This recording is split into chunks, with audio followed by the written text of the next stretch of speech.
Here's your rephrased version with slight wording changes, while keeping the original meaning and maintaining the same paragraph lengths as closely as possible. She mentioned to me once, about 3 years before she became ill, that she'd discovered a spot up near Tobermory where she could finally relax. I didn't pay much attention to it back then. Margaret was always mentioning her desire to escape the city, escape the clamor, escape everything. After 41 years of marriage, I recognized her habits. She spoke of such things the way some people mention winning the lottery, as a nice idea, not an actual intention. I was mistaken about that. As it happened, I was mistaken about quite a few things.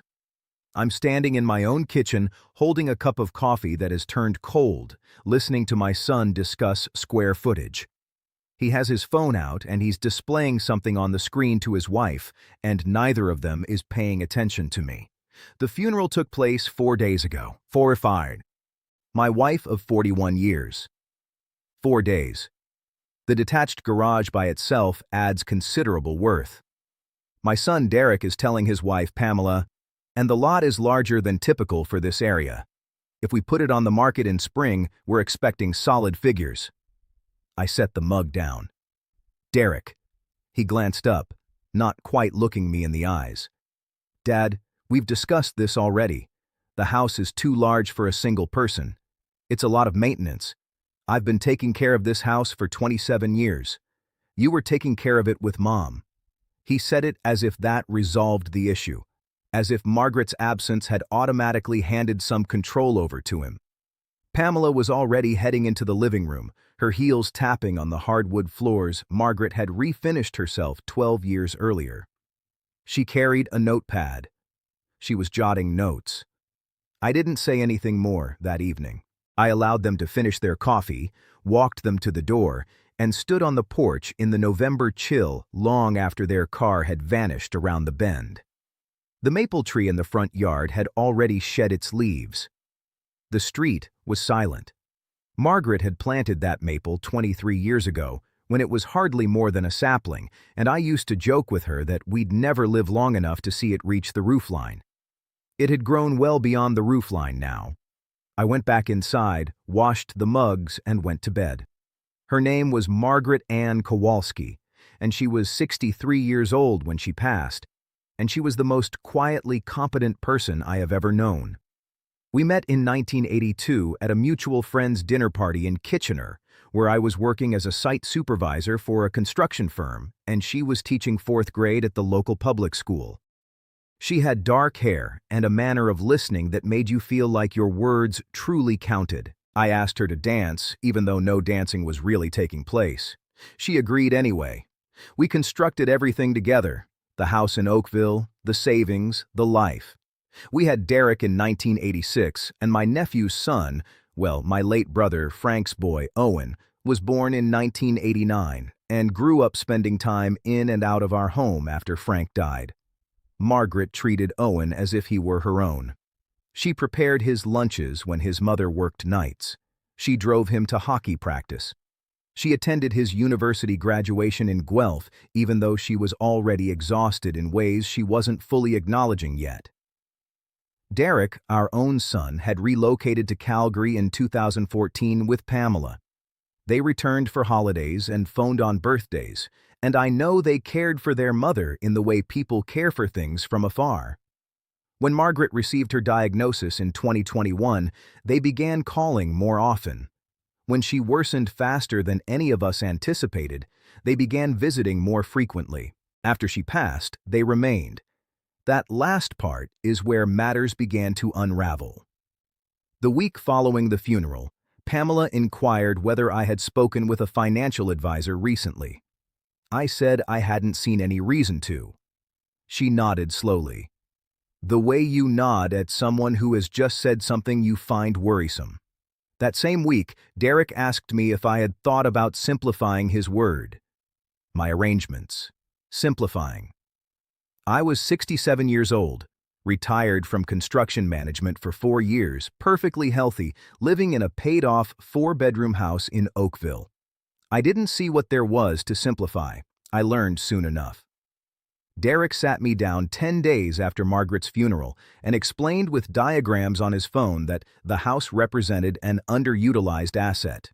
He said that for a man my age, living alone, maintaining a property this large was a burden.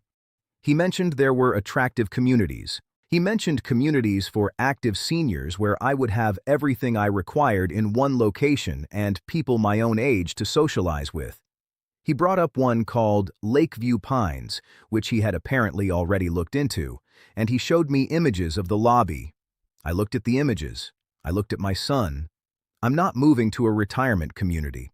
I said, "Dad, it's not that. I'm 67. I just lost your mother. I'm not moving anywhere." He dropped the subject for about a week. Pamela stopped by on a Thursday when Derek was at a work meeting. She brought a casserole, which I appreciated, and then she asked if she could check the upstairs bathroom because she'd noticed the grout appeared like it might need attention. I said, "Sure, go ahead." That seemed acceptable, ordinary even. I discovered later from Owen, who had a habit of being present without anyone realizing, a helpful trait, that Pamela had taken photographs, not only of the bathroom, but of the master bedroom closet, of the furnace room, of the backyard. Owen had spotted her on the back deck with her phone, rotating slowly, as if conducting a virtual tour. When I questioned her about it, she said she was simply trying to help me see what deferred maintenance might appear like to a potential purchaser. She used the phrase potential purchaser so casually that I realized it had been part of her thinking for some time. I began paying stricter attention. Margaret and I had a joint account, which made sense for 41 years, and left me exposed now. Derek's name was also on the account as a secondary holder. We'd added him years earlier after Margaret's first health concern, when the doctors suspected it might be her heart, and we wanted to ensure Derek could assist with bills if anything occurred. The something occurred, but not what we'd anticipated, and not at that time. The access stayed. I noticed the first transfer in December. $3,000 moved from our joint account to an account I didn't recognize. I phoned the bank. The transaction had been approved from an IP address in Calgary, Derek's address. I sat very still at my kitchen table for a long time. I called my brother Frank's boy, Owen, 29 years old, working as a paralegal in Hamilton, a reliable and steady young man who would have made Frank proud, and I told him what I'd discovered. Owen went silent in the way he does when he's considering deeply. And then he said, "How long do you want to wait before you act?" I said, "Long enough to know how much." Over the next 6 weeks, I monitored it closely. Small sums, irregular timing, always from the joint account. By mid-January, it had reached $67,000. He was being deliberate about it, which indicated he'd planned it carefully. There was also a discussion I overheard. I wasn't concealing myself. I was in the hallway. They simply didn't notice me return inside where Pamela was on the phone, saying that once the house was listed, the timeline would handle itself. She didn't specify a timeline for what. I called my lawyer on a Tuesday morning. Her name is Barbara Finch, and I have worked with her since 2003, and she is not an affectionate woman, but she is remarkably detailed. I told her everything. She listened without interrupting, which is one of the qualities I appreciate about her. Then she said, "Harold, I think it's time you told me about the property your wife registered in her name in 2019. I was silent for a moment. "Margaret told you about that?"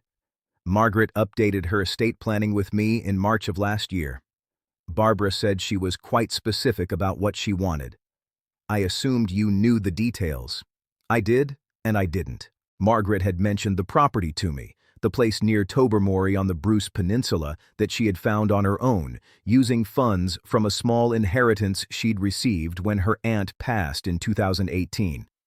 She had mentioned it the way she mentioned many things she'd handled quietly and skillfully while I was occupied elsewhere. I found something, she'd said. Something for later. I hadn't asked enough questions. I thought later meant something indefinite. I didn't understand. She meant specifically this. The property was a 3-bedroom cedar log home on 4 acres of wooded land, 8 minutes from the harbor in Tobermory, with a wood stove and a well and a screened porch facing north toward Georgian Bay. Margaret had purchased it outright in September 2019 for $340,000 cash from the inheritance and from savings she'd built quietly in an account I didn't know the full details of. She had registered it solely in her name. In her estate, it passed solely to me. Derek was not mentioned. Barbara had helped Margaret prepare everything. The will was solid. The beneficiary designations on Margaret's life insurance, substantial because I had insisted on it when we were young and she had agreed to keep it, had been revised in March of the previous year. They named me as primary and Owen as secondary. Derek was not named. Margaret had sensed something, not necessarily everything, not the extent of it, but she had sensed something about the direction of things. She had known her son well enough to plan around him. I sat with that for a long time. I still sit with it sometimes. It is one of the greatest acts of love I have ever received, and I wasn't even aware it was occurring. I did not tell Derek about any of this. What I did was call a locksmith on a Wednesday in January, while Derek and Pamela were at lunch with some friends of theirs in Mississauga. I had the locks changed: front door, back door, side entrance to the garage. I also contacted the bank and, with Barbara's assistance, formally removed Derek's access to the joint account. The remaining funds, less a reserve I kept for current expenses, were moved to an account in my name only. Then I started packing. I didn't pack everything at once. I was systematic. The items that mattered most: Margaret's photographs, her books, the cedar box she kept on her dresser with the letters we wrote each other before email made letters outdated. Those went first, then my tools, my files, the practical items. I made arrangements with a moving company from Owen's suggestion. A small company, dependable and low-key. Over 3 weekends, while Derek and Pamela believed I was considering things, I relocated the majority of my life 4 hours north. The log house near Tobermory was vacant when I first saw it, of course, but Margaret had left a note tucked into the kitchen window frame, as if she had anticipated I might arrive alone. The note was 3 sentences. I won't write them here. They are mine. But I'll tell you that I sat on the screened porch for 2 hours after reading it, looking out at the gray February sky above the tree line, and I understood for the first time in 3 months that I was going to be okay. Derek called in late January to tell me he had spoken with a real estate agent and that they were thinking April would be the perfect listing period. He said this the way you inform someone about a plan you've already decided, not a question, not a discussion, a report. April, I said. The spring market up here is strong. We could be looking at Derek, who was the agent. There was a pause. Pamela's cousin. She has a solid record in the West End. I see. And when were you planning to tell me the house was for sale? Dad. He had a way of saying Dad that carried a kind of weary frustration, as though I were the one being difficult. We've discussed this. You can't remain in that house forever. It's just not sensible. You're right, I said. I'm not in that house. Another pause. Longer this time. What do you mean? I mean, I moved out 3 weeks ago. I've been in Tobermory since the 2nd week of January. Tobermory. What? Why would you go to Tobermory? Where are you staying? My house, I said. Your mother's house, which she left to me, which you were never going to inherit. The silence after that had a different tone. I could hear him breathing. What are you talking about? He said. And it wasn't quite a question. Margaret bought a property on the Bruce Peninsula in 2019. She left it to me in her will, the will that Barbara Finch helped her prepare. The same Barbara Finch who has been my lawyer for over 20 years and who has all the documentation you would need to understand that this is not a matter you have any claim in. You're telling me Mom bought a house and never told either of us. She told me. I said, which was almost entirely true. She didn't tell you because it wasn't yours to know about. Dad, this is... He stopped, started again. There's $67,000 missing from the joint account. I let the sentence hang there. Is there? I said, Dad, Derek, I have bank records, transaction logs, IP addresses, and a lawyer who has already drafted correspondence regarding unauthorized transfers from a joint account following the death of the primary account holder. I also have, if it comes to it, Pamela's voice on a phone call recorded on my own porch, discussing the timeline of a sale of a property she had no authority over. He didn't say anything. I don't want to use any of that, I said, and I meant it. I want you to understand that I know everything, and I want you to understand what your mother understood about you, and I want you to make a choice about what kind of person you're going to be going forward. But I need you to also understand that the house in Oakville is going to sell on my timeline, and the proceeds belong to me. And what your mother left behind belongs to me.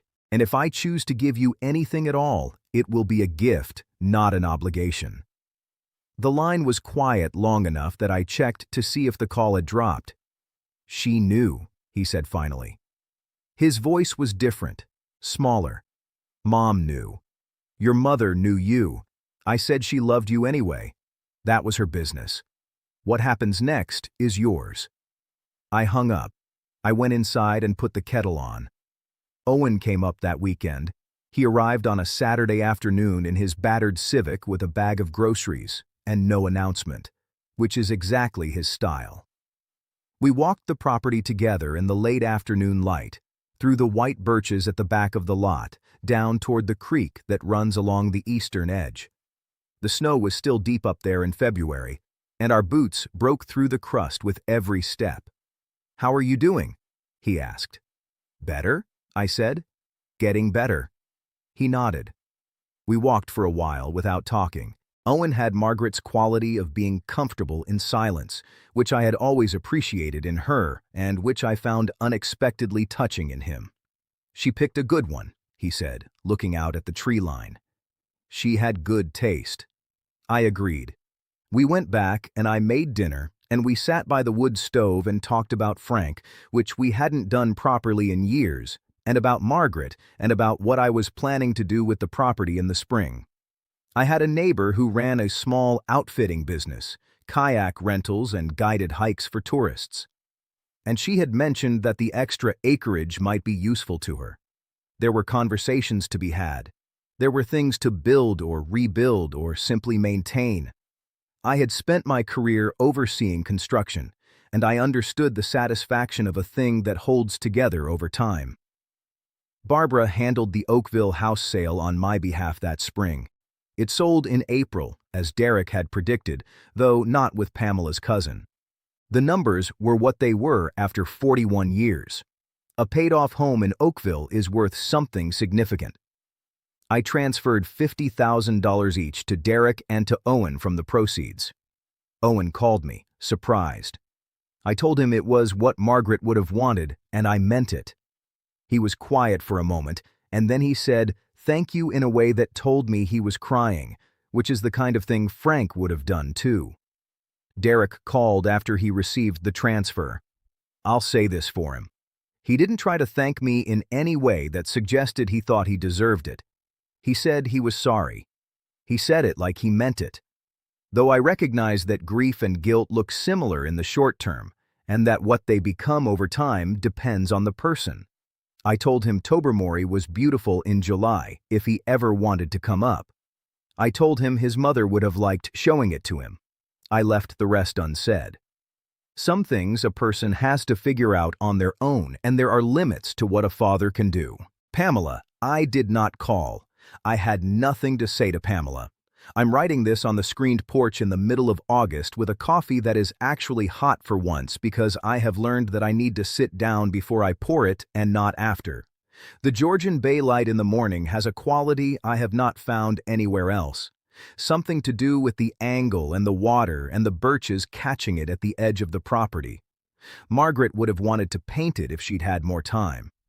She had been taking watercolor lessons in the last years, something I teased her about gently, and she had become genuinely skilled at it. I have 4 of her small paintings hung in the hallway. I walk past them every morning. Owen is driving up next weekend with a friend of his, a young woman from Hamilton, who apparently works in environmental assessment and is interested in the property's creek ecosystem. I told him she was welcome to look at whatever she wanted. The more people who walk through these birches and understand what's here, the better. There's a town council meeting in September about a proposed development further up the peninsula, and the outfitter next door has asked if I want to come and speak. I was a construction man, which means I understand both what gets built and what gets lost in the building. I have something to say about that. I think I'll go. I still talk to Margaret sometimes, not out loud mostly, though occasionally on the long walks. When there's no one around, I'll say something, a comment about the light or the deer tracks in the mud or something I read in the paper that would have made her laugh. I don't think she can hear me. I'm not a man who holds strong opinions about what happens after, and I distrust certainty in both directions. But the practice of it helps me organize what I think, and I suspect that was always part of what she was for me. Not that she was a function, she was far more than that. But part of love, the daily working part, is that it helps you understand yourself. You get used to having a mirror that knows you well. When it's gone, you learn to hold still differently. The kettle is going inside. Another round of coffee, another hour of this clear August morning, and then I have fence line to check on the north side of the property where something has been getting into the compost. A good life going forward is not given to you. It's not inherited. It does not arrive because someone else failed to take it from you. Though sometimes that is the beginning of the story. It arrives because you decide to build it. The same way you build anything worth having, carefully, with attention to what's already there, with respect for the ground you're building on. Margaret knew that. She built things for 41 years, and then when she knew she was running out of time, she built one more thing quietly without asking anyone's permission, and she left it for me to find. I found it. I'm grateful every day that I did. I'm grateful that she trusted me to be the kind of person who would show up and do something useful with what she left behind. I think that trust, more than the land or the cedar house or any of it, is the thing I most want to be worthy of. Some people spend their whole lives waiting to inherit something from someone else. The ones who end up with something real are usually the ones who understood somewhere along the way that the building was always theirs to. Thanks for watching my video.